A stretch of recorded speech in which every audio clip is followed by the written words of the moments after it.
Morning, everyone. I'm so grateful to be here today. As a survivor of domestic abuse, weightlifting makes me feel strong. I couldn't cry it out. Maybe I could sweat it out.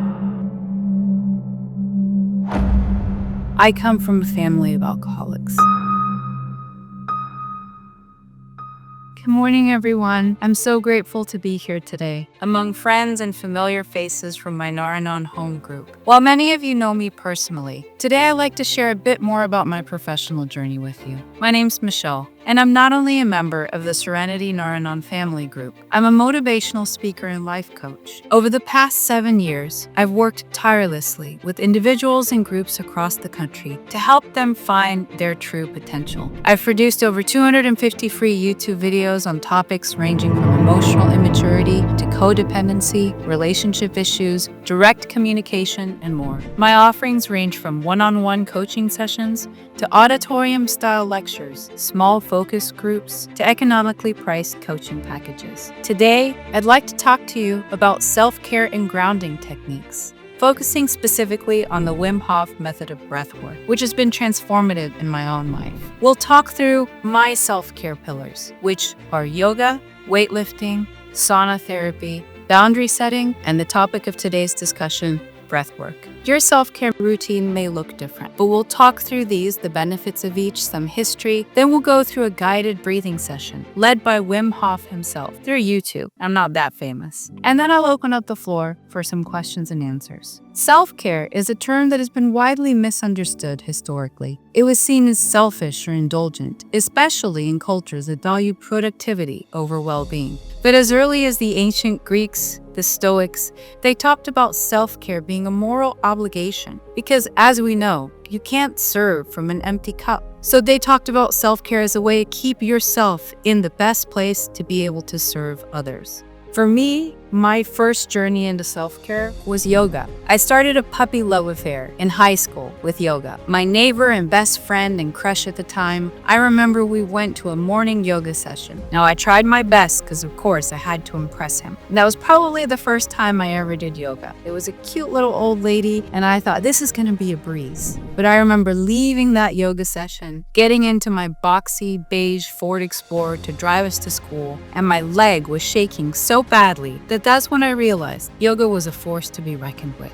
It has its roots in ancient Indian practices, focusing on the mind-body connection. And actually, one practice of yoga is breathwork called pranayama. Some factors of yoga breathwork can be to energize your body, and some can be to calm it down. So it's actually a very intense, interesting spiritual practice. You can use it just to strengthen your body and find balance, or it can become your entire life. I call myself an aspiring yogi because real yogis practice yoga every single day. For me, yoga became my anchor during COVID. I found myself waking up, rolling out of bed, logging online, and it just felt like the days were blurring together. I felt so sedentary. So I took to my trusted blue yoga mat. I put it out next to my desk, and in between calls or after a certain task was completed, I would go strike a pose like Madonna. It was my way of finding my peace during those very troublesome times. Some people baked bread, some people, I don't know, some people actually took to alcohol a lot during COVID, but for me, yoga was my anchor, and that's why it's my first pillar of self-care.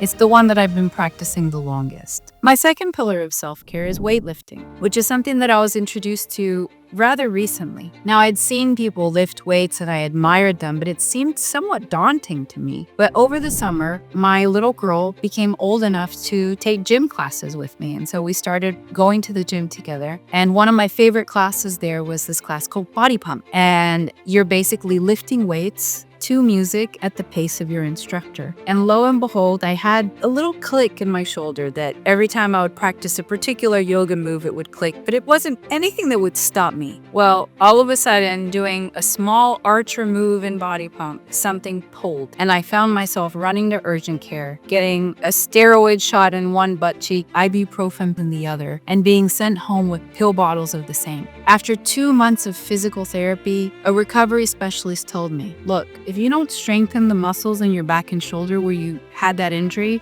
you're just going to keep hurting yourself. And I took it to heart. I started lifting. Now, weightlifting has its history also in ancient ancient Greeks, where warriors would get ready for battle, but also for the Olympics by lifting weights. So it's quite interesting. In my own life, well, and as an aside, I don't know if any of y'all are fans of Arnold Schwarzenegger or have seen the movie Pumping Iron, but he talks about how good weightlifting makes you feel. He actually says a quote that's not exactly correct for work or say for this audience that I won't repeat. But on a more serious note, for me, as a survivor of domestic abuse, weightlifting makes me feel strong and powerful in ways that I didn't always feel before. And that's why it's my second pillar of self-care. The third pillar of self-care for me is sauna therapy. I was introduced to the sauna by my addicted loved one, who was also a trauma survivor. He told me that when he was younger, he thought I couldn't cry it out. Maybe I could sweat it out. Now, while we all know that you can't sweat or cry out trauma, I can attest that the relaxation that you feel coming out of the sauna is a game changer. I use it as my warm-up. I go after work to the sauna and then go on to either my weightlifting or my yoga routine. Historically, the sauna was used in Scandinavian countries, and in Finland, it was often used before major life events to cleanse your mind and body. Now for me, it's that peace of mind, and it's a way to leave the stress of the office at the office. I go, it's intentional rest for me. I get warmed up and I get ready to tackle the next part of my exercise routine for the day. So that's why it's my third pillar. The fourth pillar of self-care for me is boundary setting. Now, some of y'all know this was the first topic of the first Nar-Anon meeting that I went to. Now, I'm a life coach and I studied all of these psychologists and doctors, and I've done therapy. I thought I knew what boundaries were, but I came into that first Nar-Anon meeting and I realized how little I really knew.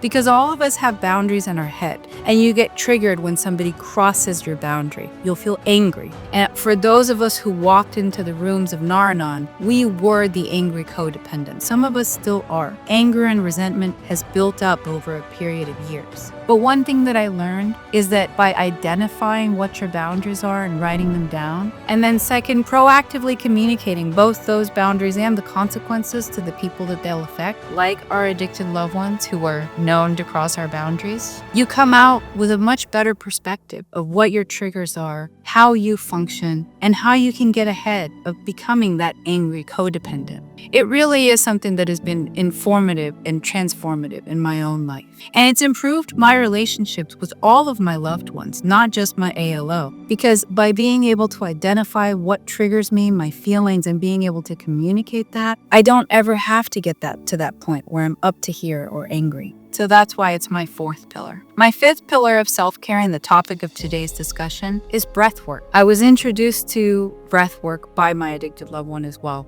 My ALO sent me this video of this crazy Dutch guy climbing Mount Everest in shorts. Now, I just brushed it off. I thought it was one more crazy thing, like all the conspiracy theories and all of that. But he was nothing if not persistent. So he kept telling me about it. He had practiced breathwork long before Wim Hof became a thing. And so after doing my own independent research and finding the same video that I'm going to share with you today, I thought, why the hell not? I'll give it a shot. And the one thing that sold me on Wim Hof was the fact that he took the Buddhist Tumho method of breathing, which generates internal heat and uses visualization, and it had been practiced for thousands of years. And he took it and put it up to the rigors of Western medicine and science. Having participated in 9 studies, he was actually injected with E. coli and was able to fight it off with minor symptoms. And to prove that he's not an alien or a Superman, he trained people in his method, and then they were able to do the same. So the whole, the video of him,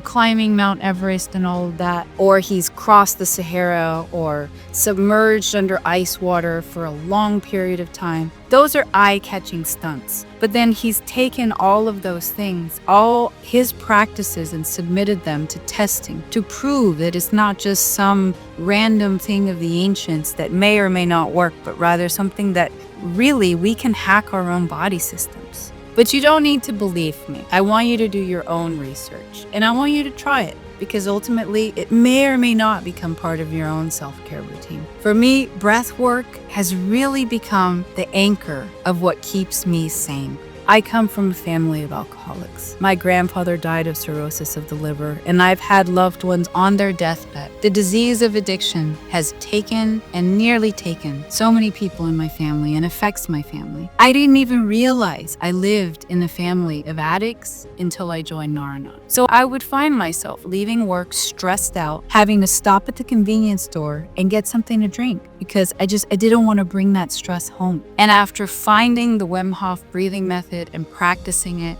fast forward a couple of months or a year, I don't remember how long it was at this point, I was in the HEB parking lot thinking, do I need to get that drink today? I didn't want to. It was a regular work day. I worked the next day. I didn't want to follow that same dark path that so many of my family had already followed, had already gone down. So I did a round of Wim Hof breathing, the same video I'm going to share with you today. And all of a sudden, I didn't need that drink. I do Wim Hof every morning before work and sometimes after work. It's become my daily self-care routine. And although it's the last pillar that I'm talking to you about, it's probably the most important pillar of my self-care routine. When I can't sleep, when I'm stressed, breathing can bring you to your center. And most importantly, you don't need anything special to do it. You already have it within you. It's just your breath. So it's a pretty cool thing. So that's it for me. That's my formula. I have yoga, weightlifting, sauna therapy, boundary setting, and breath work. What's your self-care routine? I would challenge you to find one thing that you can do for yourself on a daily basis that brings you peace,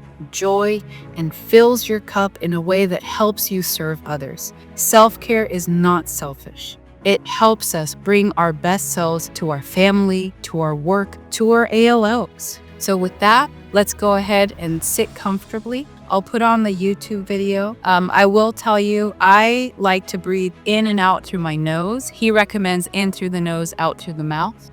He also will tell you to exhale. The first one is a minute. The next one is a minute and a half. I tend to hold my breath and then exhale halfway through. So you have to kind of find what works for you. If you like this video, please take my business card and email me, and I'll go ahead and send you the link. So with that, we'll get started. Thank you for your time.